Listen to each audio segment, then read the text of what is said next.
विज्ञान या सामान्य विज्ञान का एक टॉपिक जैव मात्रा, जिसे जैव संहति या जैव भार भी कहते हैं और अंग्रेजी में जिसे अपन बायोमास कहते हैं। एक ही बात है, एक ही प्रकार ये नाम है सारे। जैव मात्रा बोल दीजिए या जैव संहति बोल दीजिए या फिर जैव भार बोल दीजिए या अंग्रेजी में इसको बायोमास बोल दीजिए। ठीक है। अब ये जैव मात्रा, जैव संहति, जैव भार या बायोमास क्या है, सबसे पहले अपन इसकी डेफिनेशन को समझेंगे। बहुत सारी कंपटीशन एग्जाम्स के अंदर ये टॉपिक यहां से क्वेश्चन निकल के आता है और ये जो इसकी डेफिनेशन है वो कुछ इस प्रकार से है कि हमारी पृथ्वी पर पहुंचने वाली कुल सौर ऊर्जा का लगभग 0.2% प्रकाश संश्लेषित पौधों द्वारा जैव भार में संचित हो जाता है। देखिए, हमारी पृथ्वी पर जो सूर्य का प्रकाश पहुंचता है, सौर ऊर्जा यानी कि सूर्य का प्रकाश, उसमें से केवल 0.2% प्रकाश जो है वो पेड़ पौधों के द्वारा फोटोसिंथेसिस, प्रकाश संश्लेषण के अंदर काम में आता है और उससे वो जो भोजन बनाते हैं वो जैव भार के रूप में संचित हो जाता है पौधों में। यानी कि प्रकाश संश्लेषण में जो पौधे जो कुछ बनाते हैं वो ही उसका जैव भार है। ठीक है। कहने का मतलब पेड़ पौधे द्वारा फोटोसिंथेसिस के अंदर ग्लूकोज बना है, स्टार्च बना है, ठीक है, शुगर बनी है, वो ही उसका जैव भार है। वे सभी पदार्थ जिनकी उत्पत्ति प्रकाश संश्लेषण द्वारा होती है जैव भार कहलाते हैं। कहने का मतलब पेड़ पौधे फोटोसिंथेसिस के अंदर प्रकाश संश्लेषण के द्वारा जो कुछ भी बनाते हैं वो जैव भार कहलाता है। ठीक है। अब ये जैव भार कहां कहां है, देखते हैं किस किस में है। जैव भार के स्रोत की बात हो रही है, यानी कि जैव भार के सोर्सेज क्या है, बायोमास के सोर्सेज क्या क्या है। पहला पॉइंट है लिग्नोसेलुलोज युक्त पादप। देखो, ऐसे आप जानते हैं कि पौधे जो है, पौधों की कोशिकाओं में कोशिका भित्ति होती है बाहर, जो कि सेलुलोज की बनी होती है, और जो काष्ठीय बड़े पौधे हैं उनमें लिग्नोसेलुलोज होता है, यानी कि लिग्निन का जमाव भी हो जाता है। तो लिग्निन और सेलुलोज जिन पौधों के अंदर होता है वो पौधे लिग्नोसेलुलोज युक्त पादप कहलाते हैं।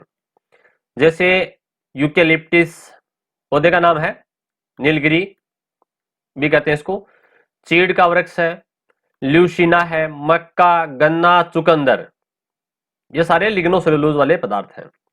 मक्का आप जानते हैं कि अनाज है, और गन्ना जिससे अपन शुगर बनाते हैं, चुकंदर जिससे भी शुगर बनती है। ठीक है।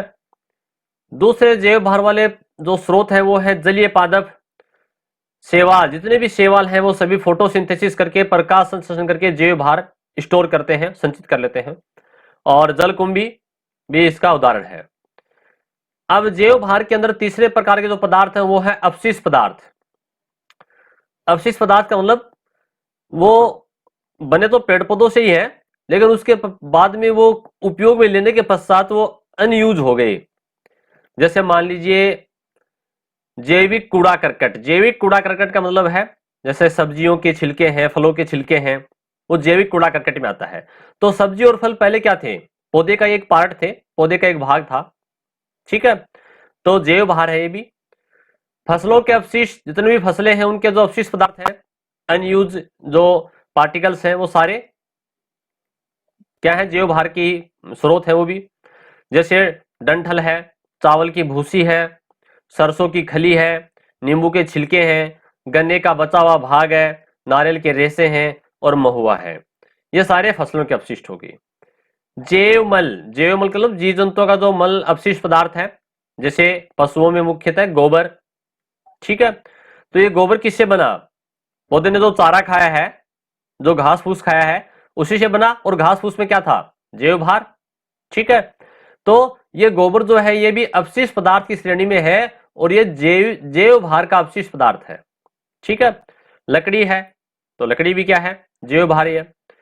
और पत्ते, पेड़ पौधों के पत्ते हैं, फूल हैं, फल हैं, ठीक है, रद्दी सामान जो कि पेड़ पौधों के अपशिष्ट से ही बना है, वो सारी चीजें जैव भार के स्रोत हैं।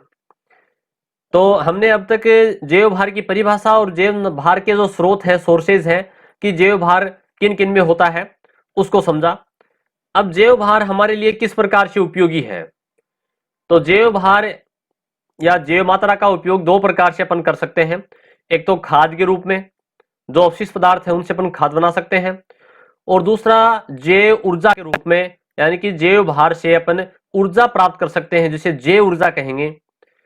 तो हम दोनों पॉइंट के बारे में पढ़ते हैं। पहले अपन पढ़ेंगे कि खाद किस प्रकार से तैयार करते हैं। तो यहां लिखा है पहले पॉइंट में कि खाद के रूप में इसका उपयोग कैसे करते हैं। देखिए, जो जैव मात्रा है, जैव भार है, उसमें जैव निम्नीकरणीय अपशिष्ट पदार्थ होते हैं। अब ये देखो, अपशिष्ट पदार्थ दो प्रकार के होते हैं, एक तो जैव निम्नीकरणीय और जैव अनिम्नीकरणीय। यानी कि निम्नीकरणीय का मतलब यह है जिनको अपघटित किया जा सके, ठीक है, ऐसे जैविक अपशिष्ट जिनका अपघटन हो जाए, जो टूट जाए, वापस मिट्टी में मिल जाए, जैसे घास फूस वगैरह है, वो कुछ दिनों बाद में मिट्टी में पड़े रहते हैं तो अपने आप ही सड़ गल करके मिट्टी में बदल जाते हैं। दूसरे होते हैं जैव अनिम्नीकरणीय, जैसे प्लास्टिक है, पॉलीथीन है, ठीक है, वो सारा सामान जो है वो जैव अनिम्नीकरणीय है, उसका अपघटन नहीं होता है, कई वर्षों तक वो मिट्टी में पड़े रहते हैं। तो जैव मात्रा जो या जैव भार जो पदार्थ है, अपशिष्ट पदार्थ है, वो कौन से प्रकार के अपशिष्ट हैं? जैव निम्नीकरणीय अपशिष्ट पदार्थ होते हैं, बायोडिग्रेडेबल जिसको कहते हैं अंग्रेजी में, ठीक है। जो जीवाणु द्वारा मिट्टी में, हवा में जो जीवाणु है वो क्या कर देंगे? जीवाणु द्वारा अपघटित हो जाएंगे, यानी कि जो अपशिष्ट पदार्थ हैं टूट जाते हैं, और जिससे खाद तैयार की जाती है और खाद बन जाती है। अब ये खाद जो है ये दो प्रकार की है, अपन देखेंगे कौन कौन सी है। एक तो कंपोस्ट खाद और एक वर्मी कंपोस्ट खाद। देखो, कंपोस्ट खाद क्या है? जो भी जैव निम्नीकरणीय अपशिष्ट पदार्थ हैं, घास फूस, पेड़ पौधे की पत्तियां हैं, छिलके हैं, फलों के छिलके हैं, सब्जियों के छिलके हैं, ये सारे जैव निम्नीकरणीय अपशिष्ट पदार्थ, इनको एक गड्ढे के अंदर अपन भर देते हैं। एक गड्ढा खोद करके उसके अंदर इसको भर देंगे कुछ समय के लिए, छायादार स्थान के ऊपर, और वहां नमी भी होनी चाहिए, ठीक है। कुछ दिनों तक, कुछ महीनों तक जब ये जैव अपशिष्ट पदार्थ इस गड्ढे में दबे रहेंगे तो उनसे खाद बन जाएगी, ठीक है। जीवाणु उसका अपघटन कर देंगे और खाद बना देंगे, उसे अपन कंपोस्ट कहेंगे, ठीक है। और खाद तैयार की जाती है जिसे अपन कंपोस्ट कहते हैं। उसको अपन गड्ढे से खोद करके वापस बाहर निकाल लेंगे और खेतों के अंदर उसका छिड़काव कर देंगे। दूसरी होती है वर्मी कंपोस्ट। वर्मी कंपोस्ट में क्या करते हैं? जो जैव निम्नीकरणीय अपशिष्ट पदार्थ हैं, जैसे पेड़ पौधों के छिलके हैं, फलों के छिलके हैं, सब्जियों के अपशिष्ट पदार्थ हैं, ठीक है, और जो मलमूत्र है, गोबर वगैरह है, वो सारे जैव निम्नीकरणीय अपशिष्ट पदार्थ हैं। उस पदार्थ के अंदर, यानी कि अपशिष्ट पदार्थों के अंदर केचुआ छोड़ देते हैं अपन। कौन सा केचुआ? लाल केचुआ, जिसको अपन रेड अर्थवर्म भी कहते हैं। ये केचुआ क्या करेगा? इन अपशिष्ट पदार्थ को भोजन के रूप में ग्रहण कर लेगा, ठीक है, और उसके बाद में ये क्या करेगा? एक खाद तैयार करेगा जिसे अपन वर्मी कंपोस्ट कहते हैं, ठीक है। यानी कि रेड केचुआ जो है, लाल केचुआ, ये जैव निम्नीकरणीय अपशिष्ट पदार्थों को भोजन के रूप में ग्रहण करता है और एक खाद तैयार करता है जिसे अपन क्या कहते हैं? वर्मी कंपोस्ट खाद कहते हैं, जो कि फसल के लिए बहुत ही पौष्टिक होती है, और इसीलिए केचुए को किसान का मित्र कहा जाता है, ठीक है। किसान का मित्र कौन है? केचुआ है, केचुए को कहा जाता है। ये तो बात हुई अपनी जैव जो भार है, बायोमास के पहले उपयोग के बारे में, कि जैव भार का उपयोग खाद के रूप में करते हैं। दूसरा, अपन जैव भार का उपयोग जैव ऊर्जा के रूप में करते हैं, यानी कि इससे ऊर्जा भी प्राप्त होती है जैव भार से, और जैव भार से जो ऊर्जा प्राप्त होती है उसे अपन जैव ऊर्जा कहते हैं। देखो, पहले इसकी परिभाषा ही है, जैव भार से उत्पन्न की जाने वाली ऊर्जा को जैव ऊर्जा, बायो एनर्जी कहते हैं। यानी कि बायोमास से जो एनर्जी उत्पन्न की जाती है, बनाई जाती है, उसे अपन बायो एनर्जी या जैव ऊर्जा कहते हैं। क्लियर?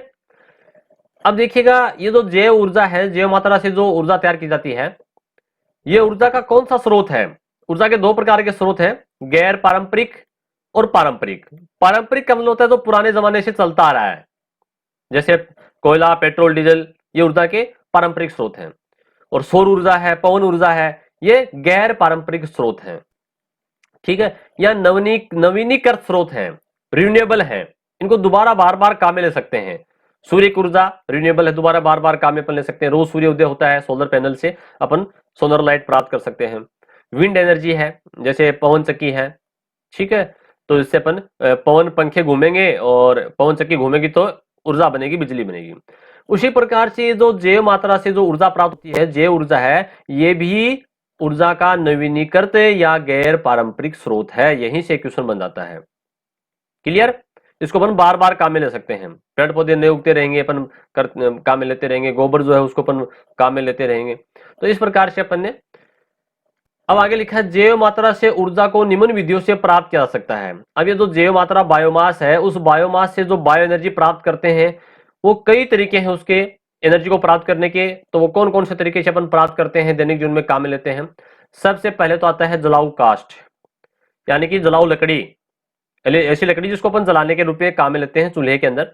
और भारत में अधिकांश जनसंख्या जो है वो गांव में निवास करती है। ग्रामीण जो क्षेत्र है वहां पर ईंधन के रूप में लकड़ी को ही काम में लिया जाता है चूल्हे में जलाने के लिए। तो जैव मात्रा से सीधे जैव मात्रा को, यानी कि बायोमास को, लकड़ी भी क्या है, लकड़ी पौधे से प्राप्त होती है, ठीक है, ये भी बायोमास ही है। तो बायोमास को सीधे जलाकर उष्मा ऊर्जा उत्पन्न की जाती है, यानी कि उष्मा हीट, लकड़ी को जलाएंगे तो उष्मा बनेगी, ठीक है। और इस उष्मा से जल की वाष्प बनाकर, इस उष्मा से क्या करेंगे, पानी को गर्म कर लेंगे और जल की वाष्प यानी कि भाप बना लेंगे, और जो भाप बनेगी उस भाप से अपन विद्युत का उत्पादन कर सकते हैं। तो इस प्रकार से हम क्या कर सकते हैं, बायोमास से विद्युत का उत्पादन कर सकते हैं। दूसरा देखिए, जैव मात्रा जैसे काष्ठ लकड़ी है, और अगर अपन लकड़ी को जलाते हैं तो लकड़ी को जलाने पर कम उष्मा और अधिक धुआं देती है, क्योंकि उस लकड़ी के अंदर नमी भी है, कुछ अन्य पदार्थ भी हैं, अकार्बनिक पदार्थ भी हैं, जिसके कारण ज्यादा धुआं देगी और कम उष्मा मिलेगी, ठीक है। इसलिए अपन क्या करते हैं, इस लकड़ी को वायु की अनुपस्थिति में या फिर वायु की सीमित आपूर्ति में, वायु का मतलब ऑक्सीजन, ठीक है, या तो इस लकड़ी को पहले अपन क्या कर लेंगे, वायु की अनुपस्थिति में, ऑक्सीजन की अनुपस्थिति या कम ऑक्सीजन की आपूर्ति में जला करके चारकोल बना लेंगे। और ये चारकोल किससे बना है, लकड़ी से बना है, तो इसको कहेंगे काष्ठ चारकोल, ठीक है। चारकोल किसे कहते हैं, क्वेश्चन यहां से बनता है। चारकोल क्या है, जो काष्ठ या जो लकड़ी है उसको वायु की अनुपस्थिति में जब अपन जला करके या गर्म करते हैं तो उससे जो बनता है वो काष्ठ चारकोल कहलाता है। अब ये जो चारकोल बन गया ना, ये चारकोल अपन को अधिक ऊष्मा देगा और धुआं भी नहीं देगा, ठीक है। जो बिना ज्वाला के अधिक ऊष्मा और कम धुएं के साथ जलता है, कौन, ये चारकोल, ठीक है। तो इससे अपन ऊर्जा प्राप्त कर सकते हैं। दूसरी अपन ऊर्जा प्राप्त कर सकते हैं गोबर गैस से। देखो यहां दूसरा एग्जांपल है, वो है गोबर गैस, जिसको बायोगैस भी कहते हैं या मार्स गैस भी कहते हैं, ठीक है। जो बायोमास जो टॉपिक अपन पढ़ रहे हैं, उस बायोमास का उपयोग है यहाँ पर, ये ऊर्जा के रूप में अपन काम में लेते हैं बायोमास को। और बायोमास जो अपन ने पढ़ा उसमें पेड़ पौधे हैं और अवशिष्ट पदार्थ आते हैं, जैसे गोबर है, तो गोबर से जो गैस तैयार होगी उसे अपन गोबर गैस कहेंगे या बायोगैस कहेंगे, ठीक है, या मार्स गैस कहेंगे या जैविक गैस, जैव गैस भी कहेंगे इसको, ठीक है। देखते हैं ये कैसे तैयार करते हैं अपन। जो गोबर है उसे अपन डंग कहते हैं, गोबर या डंग, ठीक है, कंफ्यूज होता है ना, गोबर को ही अपन डंग कहते हैं। भी जैव मात्रा यानी कि बायोमास है, अपन ने ऊपर पढ़ा था भी, पेड़ पौधों के पत्तियां, फल, छिलके उनके, ठीक है, सब्जियों के छिलके वगैरह सारे जो अवशिष्ट पदार्थ हैं वो बायोमास ही है। तो गोबर भी क्या है, एक प्रकार का बायोमास है, जैव मात्रा है। गोबर गैस संयंत्र में, संयंत्र यानी कि उपकरण होता है, ठीक है, एक बड़ा उपकरण है जिसको अपने या तो धातुओं से बने हुए टैंक के रूप में बनाते हैं या फिर अपने सीमेंट या जो ईंट है, पत्थर है, उससे बना सकते हैं, बड़ा टैंक बनाते हैं, ठीक है। तो गोबर गैस संयंत्र होता है। गोबर गैस संयंत्र में गोबर गैस या बायोगैस या मार्स गैस बनाई जाती है, इसी का नाम है बायोगैस, मार्स गैस, ठीक है। और मार्स गैस क्यों कहते हैं इसको, क्योंकि मार्स जो है, मार्स का मतलब होता है दलदल, ठीक है। जो दलदली क्षेत्र होते हैं वहां पर भी ये गैस बनती है, मार्स गैस बनती है, इसलिए इसको मार्स गैस कहते हैं। और मार्स गैस या बायोगैस होता है उसके अंदर मुख्यतः मेथेन होता है, CH4, ठीक है ना, मेथेन गैस होती है। वो अपन आगे देख लेंगे, पूरा डिटेल में इसमें आएगा तब। तो आगे देखिए, इसमें बात करते हैं अपन गोबर गैस संयंत्र में क्या करते हैं, गोबर की कर्दम या स्त्री भरी जाती है।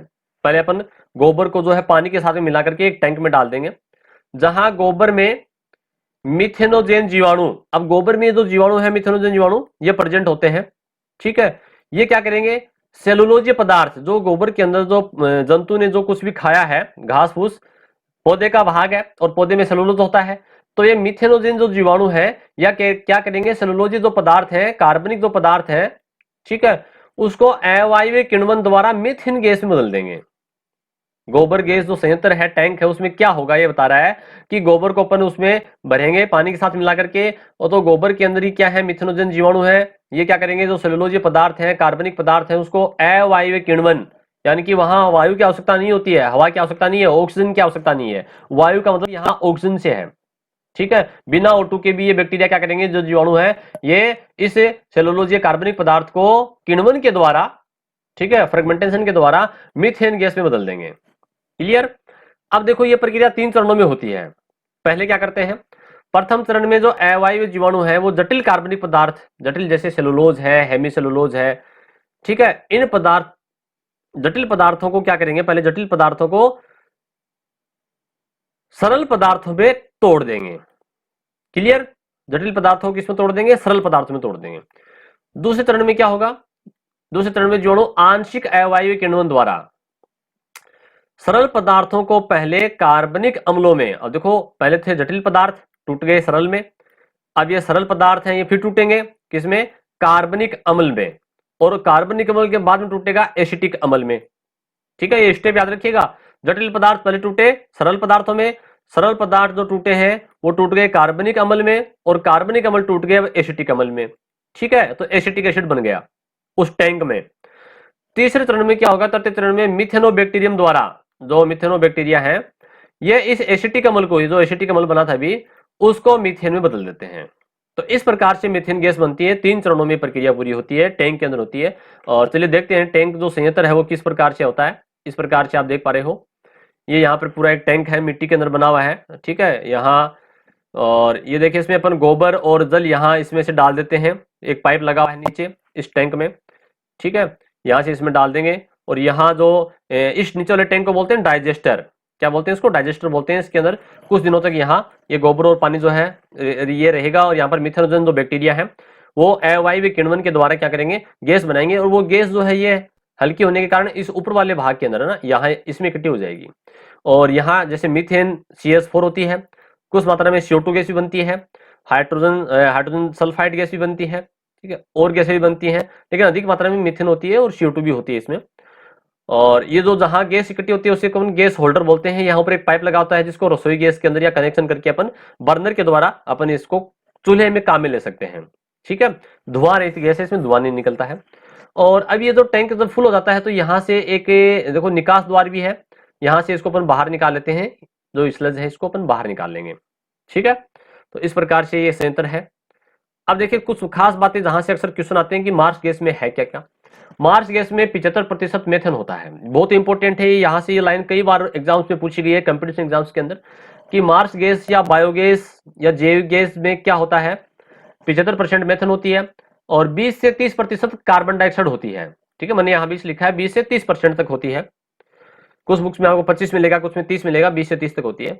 और कुछ मात्रा में 1 या 2% में हाइड्रोजन गैस भी होती है।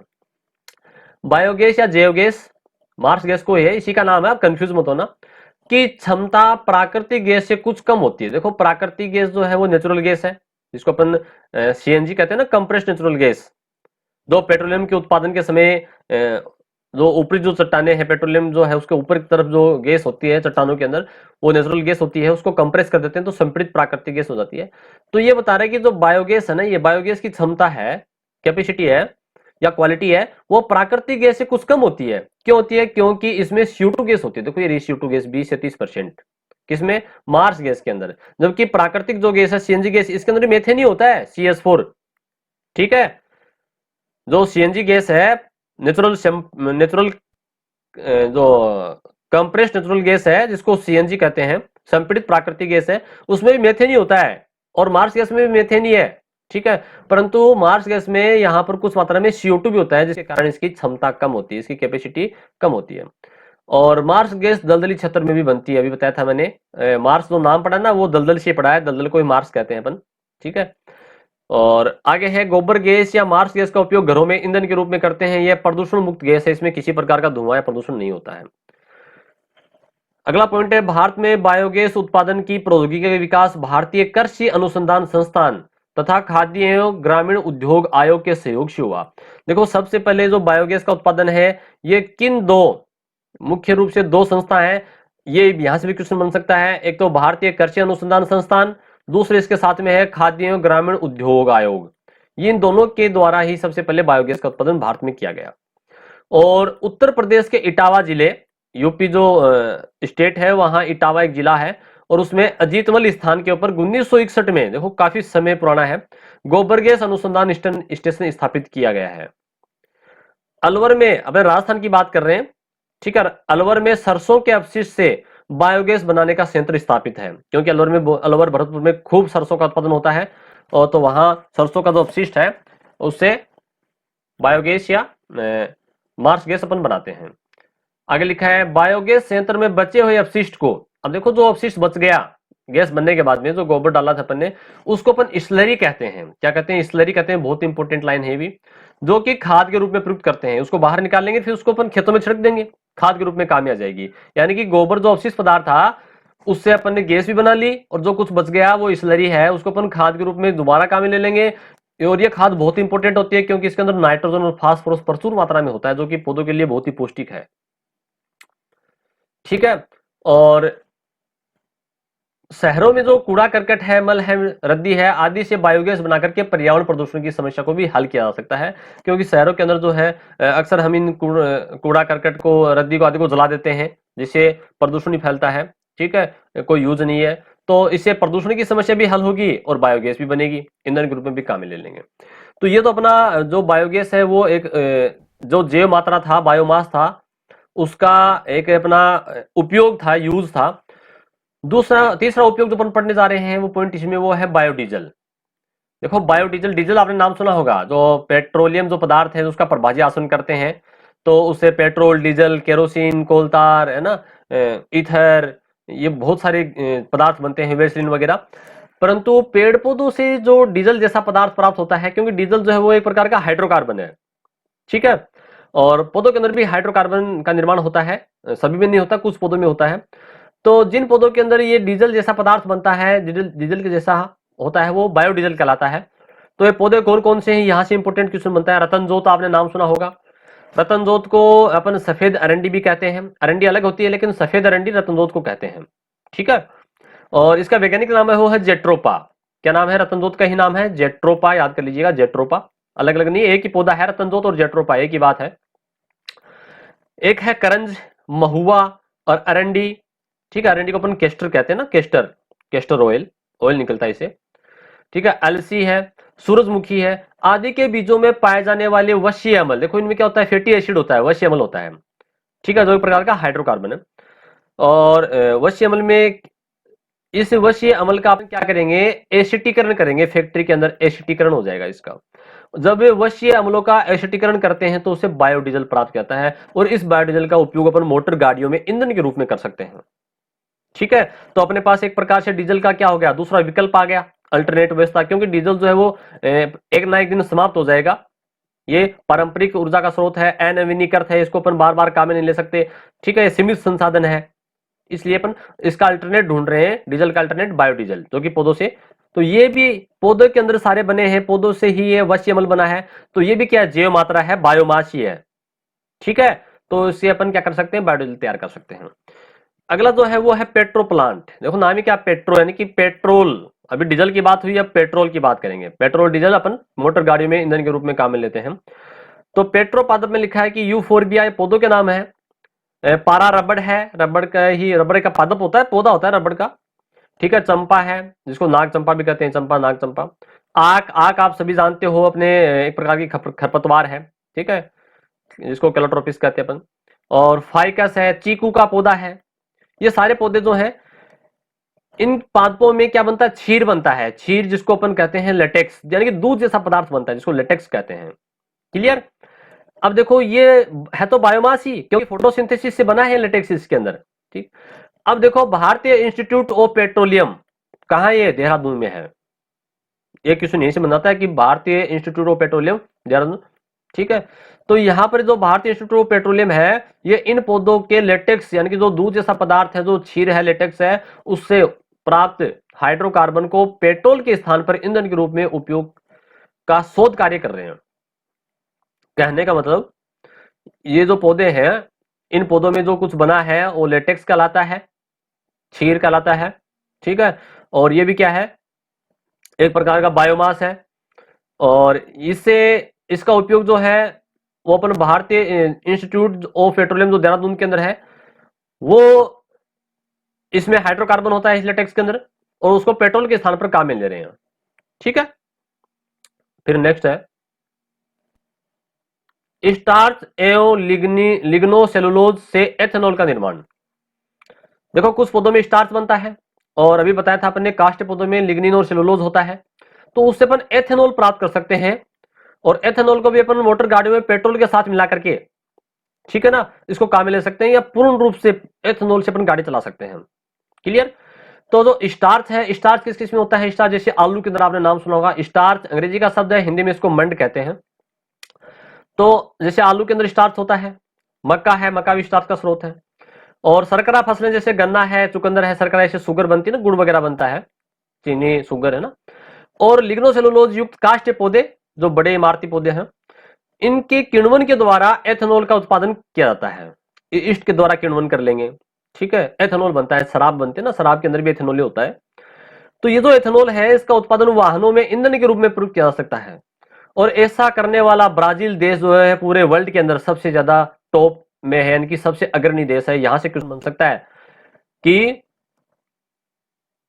जो वानस्पतिक एथेनॉल है, एथेनॉल का उपयोग वाहनों में करने वाला देश कौन सा है? ब्राजील, ठीक है। ब्राजील जो है इसका उपयोग मोटर गाड़ी में खूब कर रहा है।